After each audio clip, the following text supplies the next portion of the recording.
This podcast contains potentially adult language, adult themes, definitely drinking, and possibly sexual context. Listener discretion is advised.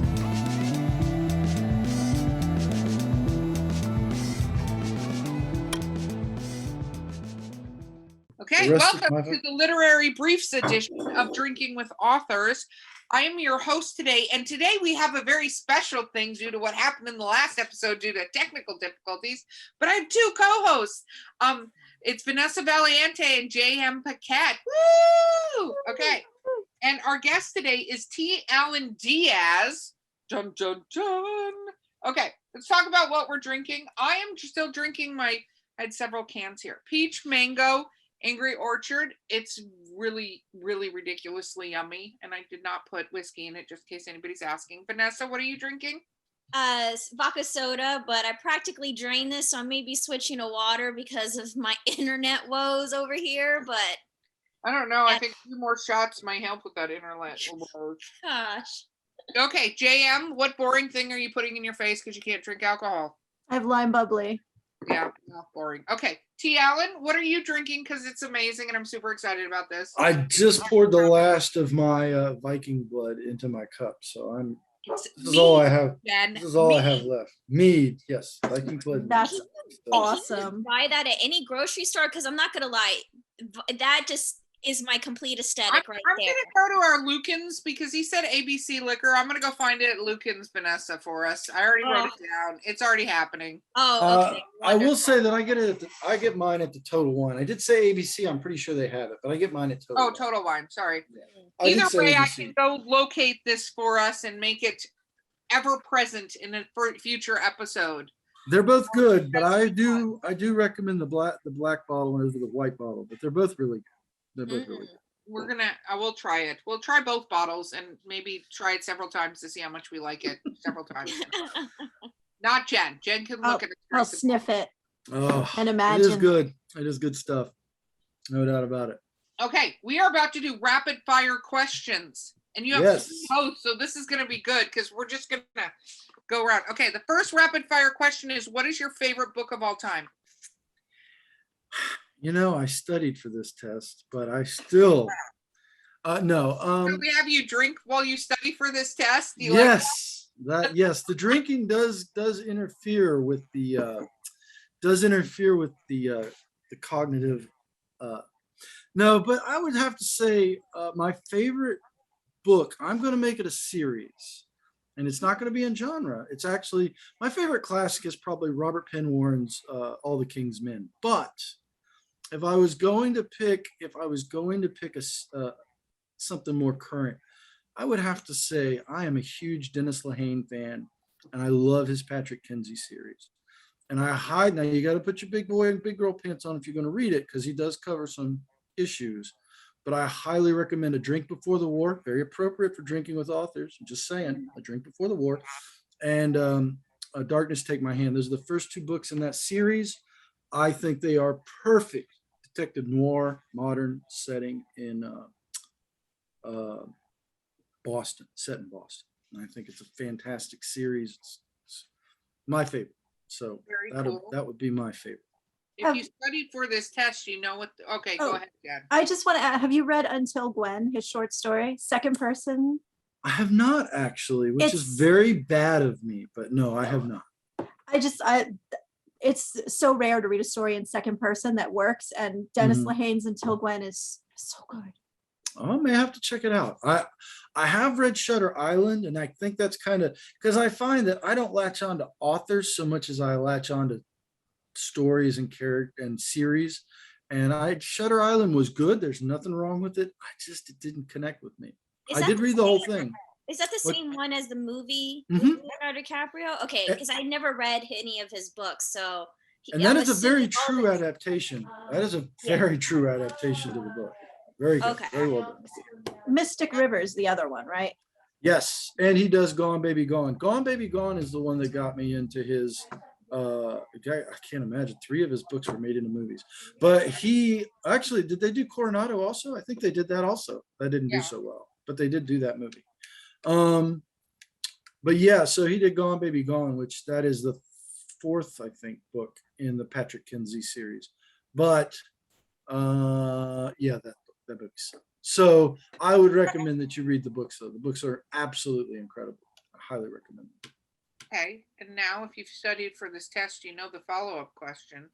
I think it's my least favorite book. Yep. See, I knew I was going to have a tough time with this because I have a rule. I don't have enough time in the day to read books I don't like. So if you've lost me, you're gone. I guess the book that will stand out that I was like, I tried and I just can't do this book. Stephen King, they called the stuff on the ground Ripley. It was moss-like stuff. And I tried to read that book and I just Dreamcatcher. Dreamcatcher. And I just said, I'm out. So that would be probably the one that I really tried to read and I just couldn't. So Stephen King I grew up on his stuff, but I love his old stuff. This newer stuff sometimes for me is a little hit or miss. So yeah, I'll have to put Dreamcatcher in that category. Okay. Jen, question. Do you listen to music when you write? I do listen to music when I write. Words or no words? It depends. I am much more productive without words.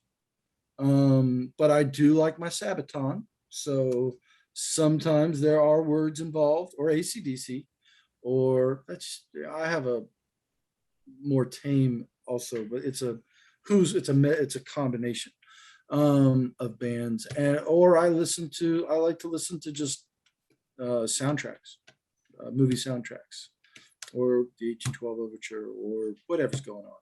Many different options. Very cool. Vanessa? Thank you.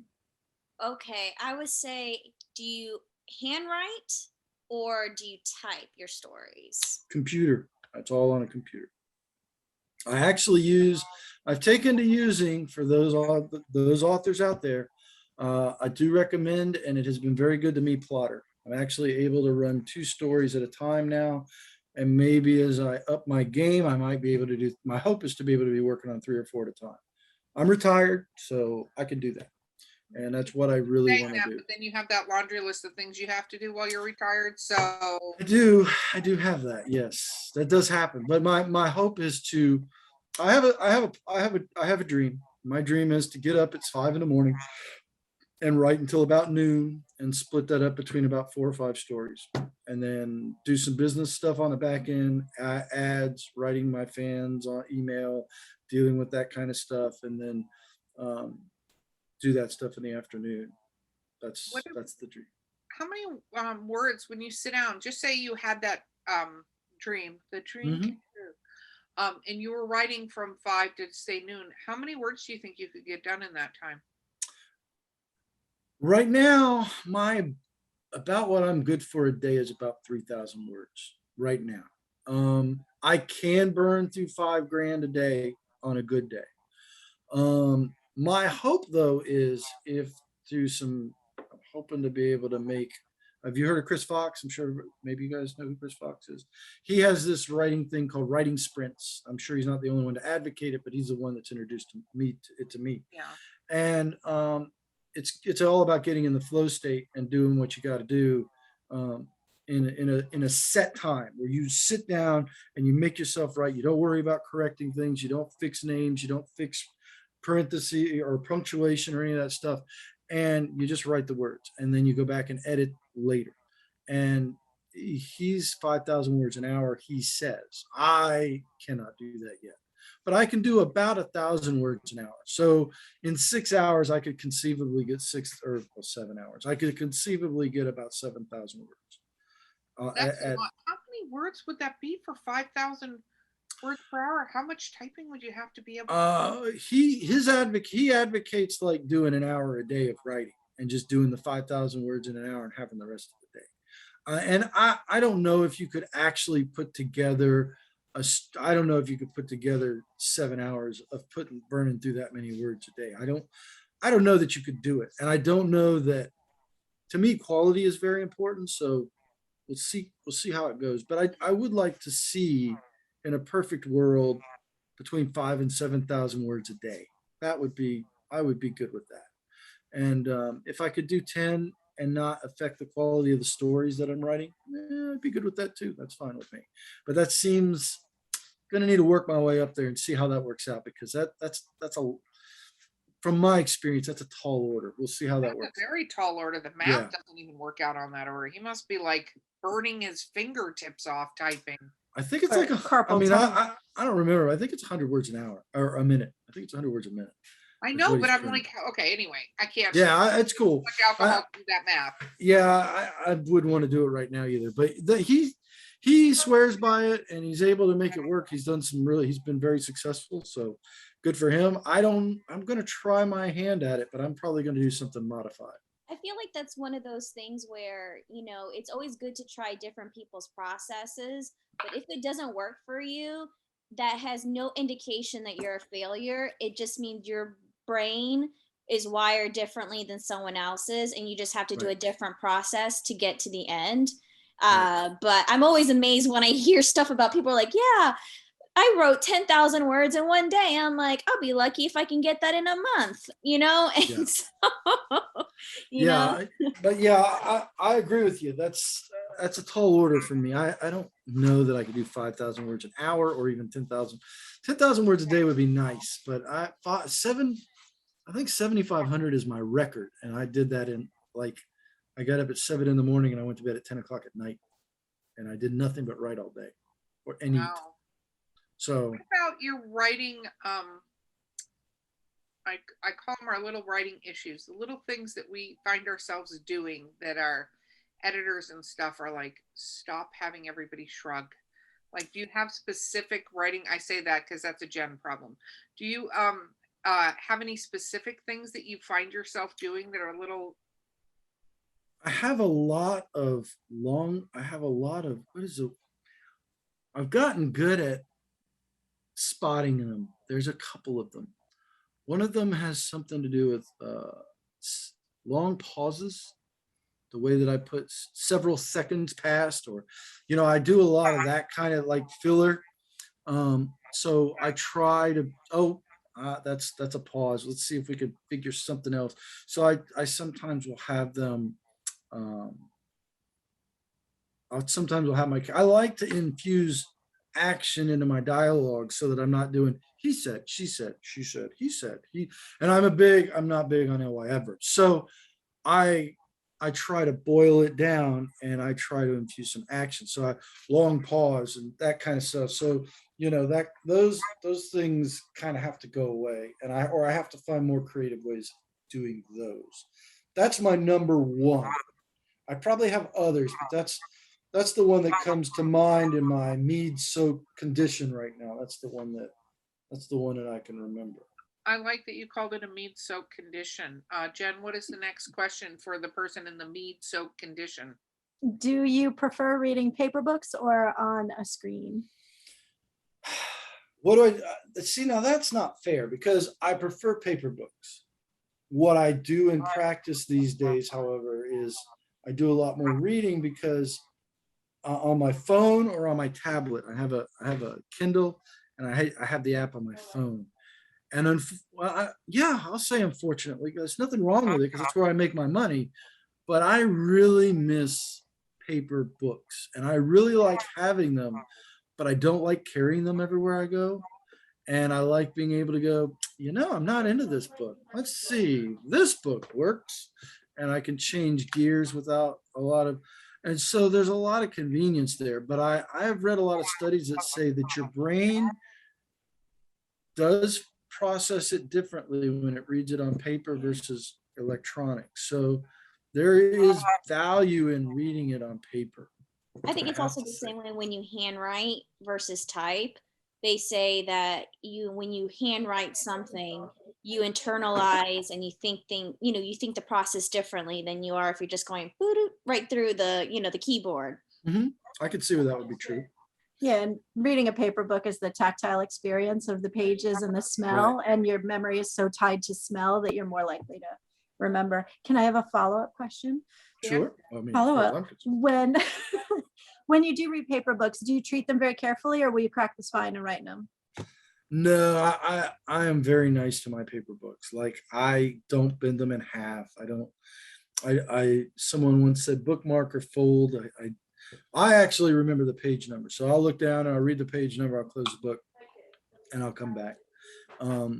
Sometimes I'll walk around with a bookmark in place. That also does happen. But yeah, so yeah, I take better care of my paper books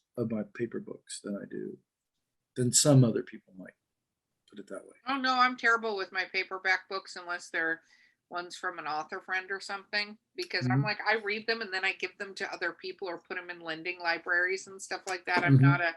Unlike some people on this call, not going to mention names, I am not a keep it secret, keep it safe kind of person with my books. I'm like, here, this should be shared with other people. I write all over them and then I keep them. Well, listen, they're very special to me. They used to be, I finally had to let some of them go because there were just too many in my house. And my wife was like, hey, listen, we're going to move. We moved our house. And she was like, well, it wasn't really her. We agreed that we needed to have downsized the amount of junk that we kept. And unfortunately, a lot of books made the junk category, which makes me sad, but probably so, because if I've had those books for however many years and haven't read them, and that unfortunately does happen for me anyway, yeah, I kind of had to let some of them go. You're gonna have to find someplace else to work. I had to send them all over. So Vanessa, what about you? Next. Okay, I feel like I don't think we've ever asked this question, but do you a lot of have, firsts today. Go ahead. yeah, First I today. feel, yeah, I feel something just came to mind because of that question. Do you own a book that's like a special edition or a first like rare edition or something that's like you spent money on to have this copy? You know, there's something special about it. Do you have anything like that? That's like, Timothy Zahn's Heir to the Empire. I don't know if you call it director's edition, but with his footnotes. And I have that signed by the legendary Timothy Zahn, who, in case I don't know if we did this off air, I totally fanboyed about Timothy Zahn. He's the only author I've ever done that with, and he wrote Heir to the Empire, which was one of my absolute favorite it is still canon to me, right? I know Disney says differently, but Disney and I are going to have words about that because Timothy Zahn's books are incredible, and I have the Heir to the Empire with all of his notes on where he came up with the different ideas and some of that stuff, and I have that, and I have it signed by him, and I will kill people to protect it. I would do that. Absolutely. It's your Gutenberg Bible. Good to know. Yes, Good to know. Yes. I would Vanessa, defend it do to you the have death. one of those books? do I? Yeah. Yeah, I do. Well, okay, I'm like a person that if I love a book and if I really love it, I'll spend money on like a special edition. And I love, like, I have books just like that have footnotes or like written in the margins of the author coming up with their inspiration. I don't have one, I have more than I just have way too many. I didn't realize how many books I had until I moved in March, and then I had to move it. And then all my movers were complaining about what was in these boxes. And the amount of hardback books I own is absolutely ridiculous. And people will not refuse now to move me ever again. They're like, Yeah. no, because their body hurts like at the end of the day after carrying all these books. But yeah, I have a book buying problem. Yeah, I'm the same way. I used to be a lot worse than I am, but yeah, I love books, and I also buy a lot of nonfiction. So not only am I a fiction, reader, but I mean, I'll go, what? Napoleon's Greatest Battles? Give me that. I'm going over. I'm on my way. Or I'm a huge Civil War. The American Civil War is still probably. I could, not to be a modest, but I could hang with a lot of college professors in the American Civil War. Have you ever At done least the military campaigns I could. Have you ever done a reenactment from that? I have not. I did have some interest. Oh, I've been to one, but I have not been a reenactor. I've been to a Lusty, which is up in North Florida, a few times. That's really it. I have stood on the battlefield of Beaver Dam Creek, which is the opening moves Robert E. Lee made after he took over the Army of Northern Virginia in June of 62. So you can call politics aside, I'm not going to discuss the politics but when Robert E. Lee took command of the Army of Northern Virginia in June of 1862 is absolutely one of the greatest military reversals ever in the history of humankind. I challenge someone to find another one. It is impressive. The war should have been over in June of 1862, and it went on until April of 65. And I'm not going to defend their politics. I'm not going to say that none of that stuff. I don't buy into the antebellum stuff, but you cannot take away from the military prowess of Robert E. Lee and Stonewall Jackson and James Longstreet when they were all working together. And that was pretty impressive. Now, of course, it does help that McClellan was an idiot. But anyway, we don't want to get too far into that. But yeah, I'm a huge Civil War buff, and I like to talk. So Very cool, Jen. Do you read more than one book at a time? I am right now. So I'm reading one and listening to another. So I count that. I don't know if you do, but I count that. So I'm listening to Game of Thrones again, and I'm taking back some of my once limited criticism of George R. R. Martin. I think the guy is amazing. Did you know George R. R. Martin is a pantser? So Melinda Snodgrass is one of his best friends. No, I'm not kidding. Not kidding. George R. R. Martin is a full-on 1,000% pantser.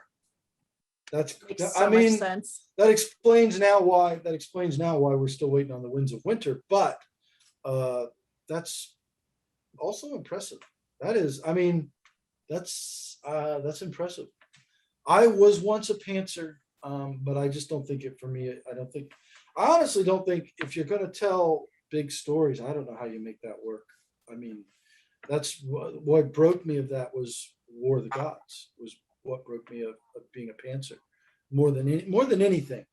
And I don't know how you'd write a book like that's a whole new level of genius. I didn't know that. That's crazy. No, that blew me away because obviously I'm also one of those people that's waiting for that book to come out. But I'm a pantser, but I write the genres that are totally fine to be a pantser in. I write horror and I write chick lit erotica and romance. Right. Like I can pants till literally cows come home. But like Vanessa, Jen, they have high fantasy. They have this whole thing. They have to do world building and stuff like that. I don't have to necessarily do world building because I can use modern world for both of my stories. Right. A few tweaks here and there, but it's not like the end of the world for my stuff. But I agree with you. I couldn't write a high fantasy book. Could probably get away with a high fantasy short story, but a high fantasy book without world building or notes or something on what the hell I was doing. Because there are rules. Sci-fi, even in pulp worlds, like you talked about, your books have a degree of pulp to them. There are rules, and you have to track those rules. Otherwise, you throw your readers out of the story. Yeah, you're 100% right. But I mean, to have the lore that he has behind his books and to be completely a pantser, that's a legendary right there. But again, maybe that's why we're not seeing Winds of Winter, and that may explain some of the fourth book, which is I kind of stopped reading in the fourth book. And I think to his credit or not credit, I think a lot of people don't realize like Game of Thrones is not the only thing this person writes. No, you're right. That's fair. A ton of TV and all kinds of things. He was a big Star Trek writer. Wasn't he a staff writer for Star Trek? Yeah. Like he's done a bunch of stuff. And I think that, who knows what's happening with that book. At this point, I don't know how I feel as an author with having something get as big as this thing has gotten. Yeah, he couldn't make everybody happy. It's impossible. You're never going to, you can't win. This book will not win. So how do you do this book? And I can understand that alone of how do you want to end this? Like, where does it go? Because we all know where they took it in season 8 was not the way it needed to go. Okay. No. So. What is your favorite pulp book? Ooh, pulp book? That's a good question. I have to think about that one. If we're not going to count Lehane as pulp, I don't know that I would.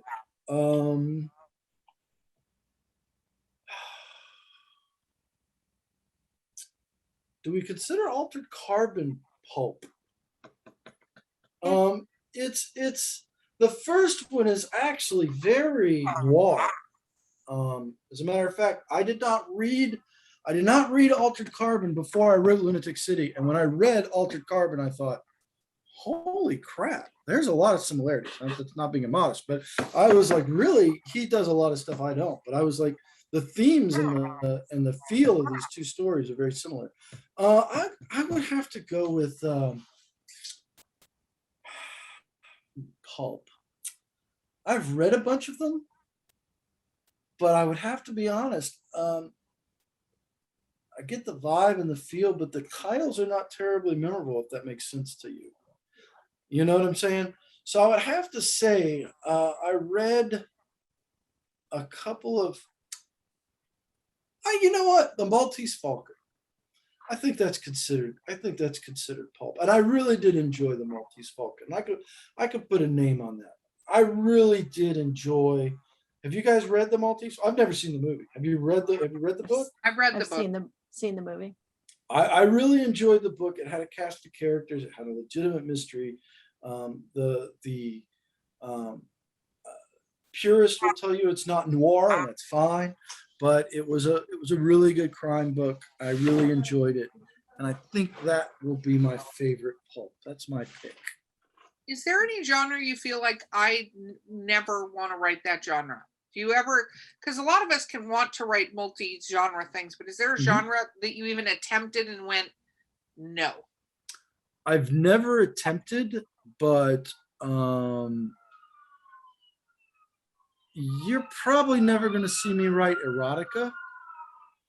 And, you know, I have comedic beats in my stories, but I don't think I could ever pull off comedy. Like, not beyond like maybe some dark comedy here. And like I said, I could do it to lighten up the mood or whatever, but I don't think that comedy is not my thing. Imagine that, the guy who writes dark, gritty fiction can't write comedy.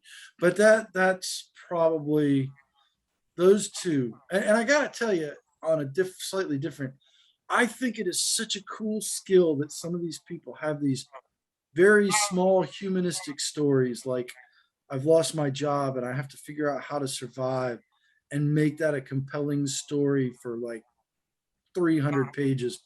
That's a talent I do not have. And I am very impressed. I'm like, the stakes are huge, right? They're very personal. But how do you keep that going for 300 pages? I am in awe of the people that can do that. And I don't think you'll see me do that. No, I agree. It's absolutely a skill. Jen. You never said what's the other book you're reading? Oh, I'm sorry. So I'm listening to Game of Over one Thrones, has to get us back on page. and I'm reading Everyone's Prince like, of come on, Thorns. kids, he's back in the box. Yes, let's stay in a lane, stay in your lane. Hey, you drunks, come back here. So yeah, I'm reading Prince of Thorns, which is also a fantasy. It's a first person. I forget who writes it, but it's really good. It's dark. It's told in a first person, which is a little bit different than most of your typical fantasies. I mean, I've seen fantasies written in first person before, but so far it's pretty good. I'm pretty happy with it. So, but I'm chipping away at night at like 10 pages a night. That's about what I got for time, but that's about what I do. So. Very cool. Vanessa, believe it or not, the last question is befalling unto your gorgeous face. All right. Best book to movie or book TV adaptation? I studied for this one, and I can tell it to you. Okay. Gettysburg, which is a film adaptation of Killer Angels. The book is phenomenal. The movie, as my wife and children will tell you, 4.5 hours of bliss. So I love it. They do cut some stuff out of the movie, obviously, even at 4.5 hours. But it is a fantastic read, and it is a fantastic translation onto film, I think it's really, really good. Now, I think to be fair, 4.5 hours is the director's cut. I think the regular one came in at 4:10 or 4:15, but still 4 hours, north of 4 hours. So, Wow. Okay, was there another question you studied for we didn't ask you? I think worst film adaptation, which is pretty much any Stephen King movie made before, I don't know, It, Chapter 1, pretty much all of those suck. But Did you what's see the that? new Stand? What'd you think?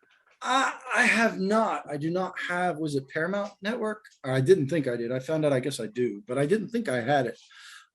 So I have not watched it. I was a little sad that Matthew McConaughey was not going to be the what's his name? The Dark The Man? the man in The black. Man in yeah. Black. Yes. Walter. yes, Well, sometimes Yeah. Walter. sometime. Yeah, I was kind of bummed about that. But I would check it out. I might now that I found out just the other day, because my wife was watching what's the name of that show? Why Women Kill. And I'm like, when did this happen? Why? How do we have Paramount? And so apparently we have Paramount now. And so now that we do, maybe I will check it out. But no, I haven't looked at it yet. I haven't watched it yet. Part 1, do you mean the Tim Curry part 1 or the new part 1?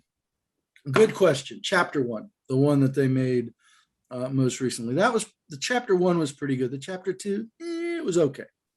But Chapter 1 was, Love Tim Curry's It, I have to say. Besides the monster at the end, that was a whole separate thing. But I thought they got a lot of really good actors in that particular They one did. versus some of the other ones that were written.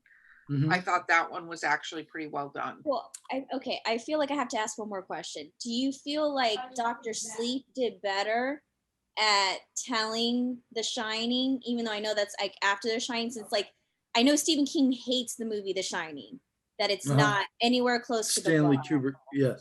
Do you feel Dr. Sleep did better at trying to explain what The Shining is? So the answer to that question is I'd have to see Dr. Sleep to say whether or not.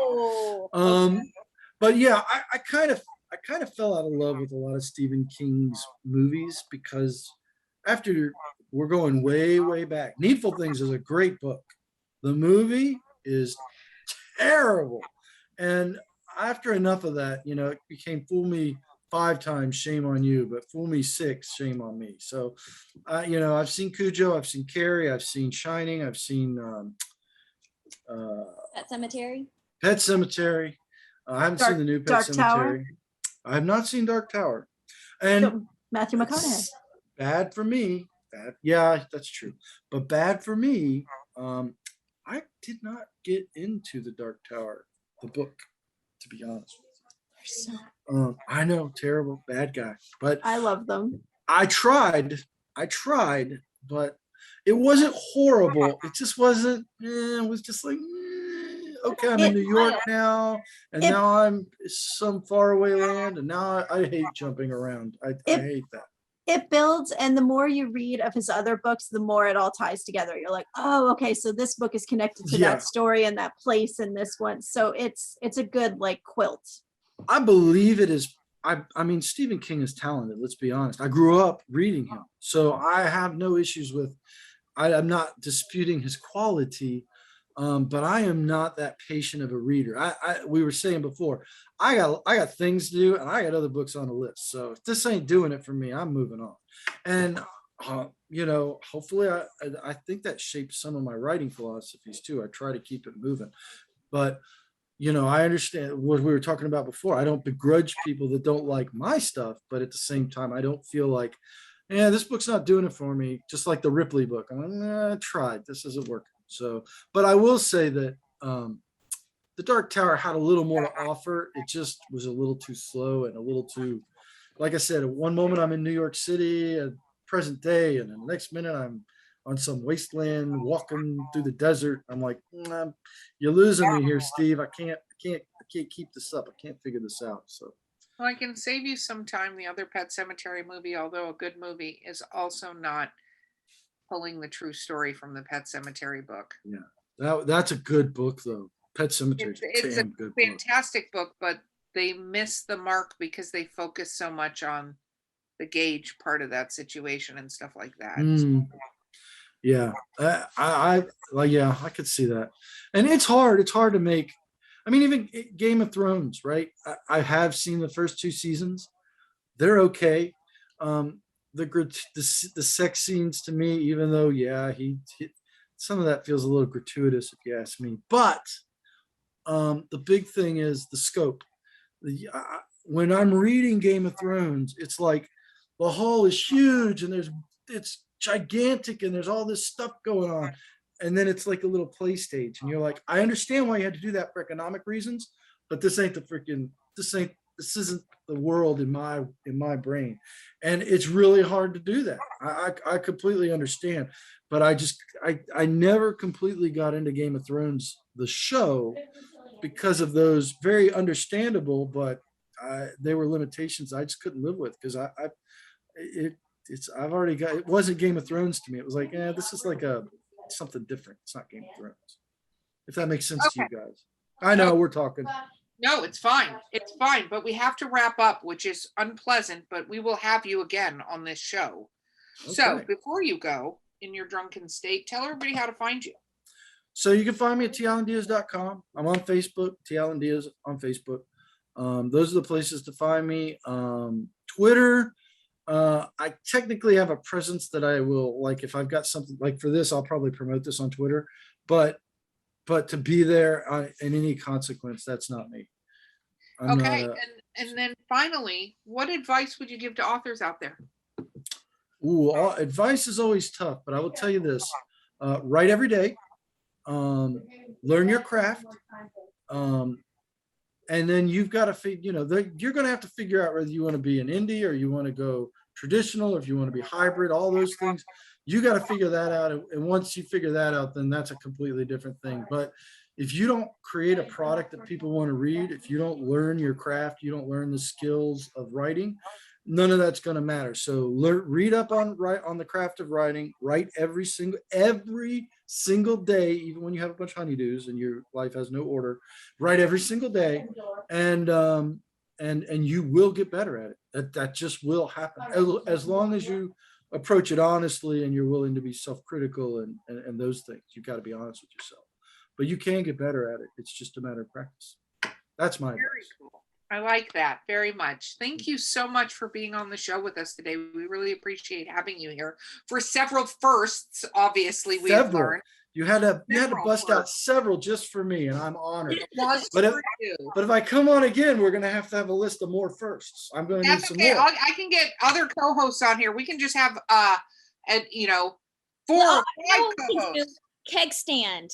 I feel like a keg stand before we start the show.